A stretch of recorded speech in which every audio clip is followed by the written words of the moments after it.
మీరు 5 సంవత్సరాల క్రితం గత ప్రభుత్వ పాలన చూశారు.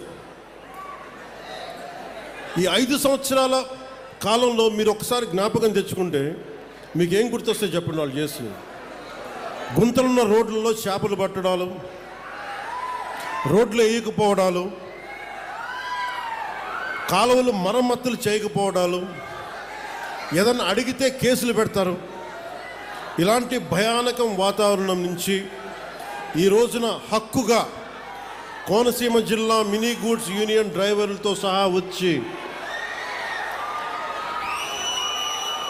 మీరు వచ్చి మాకు ఈ సమస్య ఉందని చెప్పుకోగలుగుతున్నారు.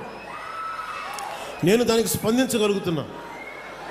కానీ ఇదే మీరు గత ప్రభుత్వంలో కానీ ఒక్క ఎమ్మెల్యే దగ్గర కూడా మీరు చేయగలిగేవాళ్ళ. ఎంత భయపెట్టారు మిమ్మల్ని, ఎంత భయానకం వాతావరణం క్రియేట్ చేశారు. అంటే ఇదంతా మీరు ఒక్క యువత తీసుకున్న నిర్ణయం.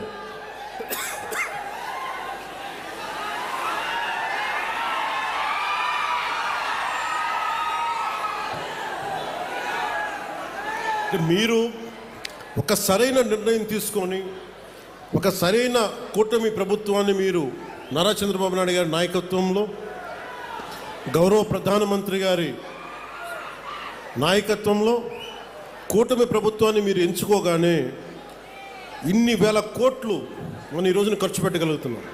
కేవలం మీరు ఒక నిర్ణయం తీసుకున్నారు, మేము ఈ ప్రభుత్వం కాదు కొత్త ప్రభుత్వాన్ని చూస్తాం. ఈరోజు నేను మిమ్మల్ని ఒకటే కోరుకుంటా ఉన్నాను. ఇందాక కొబ్బరి చెట్లు చూసి వచ్చాను, దెబ్బలు తిన్నాయి. అక్కడ శంకరగుప్తం మండలంలో శంకరగుప్తం డ్రైన్లో బాగా ఇబ్బంది అయిపోయింది. అక్కడ కొబ్బరి చెట్లన్నీ మొత్తం మొదలు పోతూ ఉన్నాయి. వెళ్ళి చూసి వచ్చాను. చూసొస్తే డ్రైన్ లేవు, డ్రైన్లు పూడికలు తీయలేదు. మీరు ఎవరన్నా మాట్లాడగలిగారా అంటే మాట్లాడడం, కానీ వినే నాయకులు లేరు ప్రభుత్వం, గత ప్రభుత్వంలో.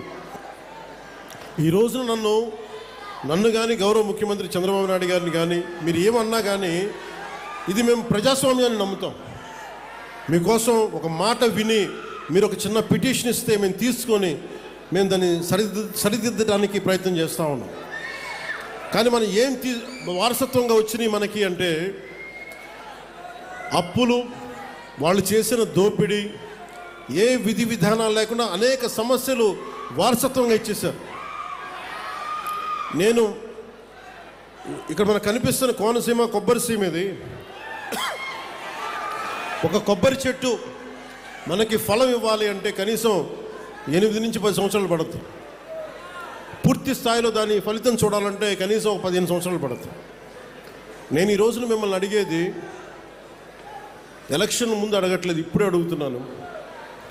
వచ్చే 15 సంవత్సరాలు ఈ కూటమి ప్రభుత్వానికి మీరు అండగా ఉండాలి. ఒక కొబ్బరి చెట్టుకి మీరు ఎంత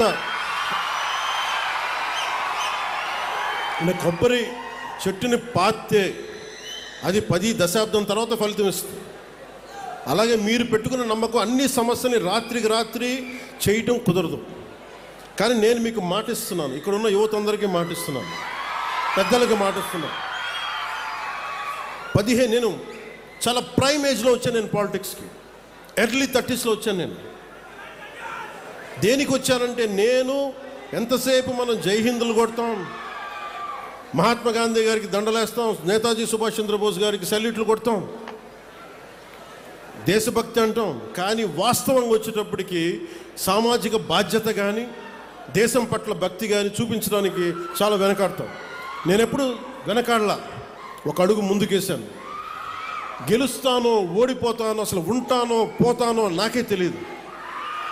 నేను ఒక విప్లవ స్ఫూర్తితో అడుగుపెట్టాను. నేను నా సమాజం కోసం నిలబడాలి, నా దేశం కోసం నిలబడాలని ఆ కమిట్మెంట్. అసలు ఈ ఎన్నికల్లో నేను నేనే గెలుస్తానో లేదో నాకు తెలియదు, నేను ఓడిపోతానో లేదో నాకు తెలియదు, గెలుస్తానో లేదో నాకు తెలియదు. ఒకే ఒక్క హోప్ ఇచ్చింది నాకు, రాజోలు హోప్ ఇచ్చింది పోయిన ఎన్నికలు. ఈరోజు కూటమి ప్రభుత్వం చూస్తున్న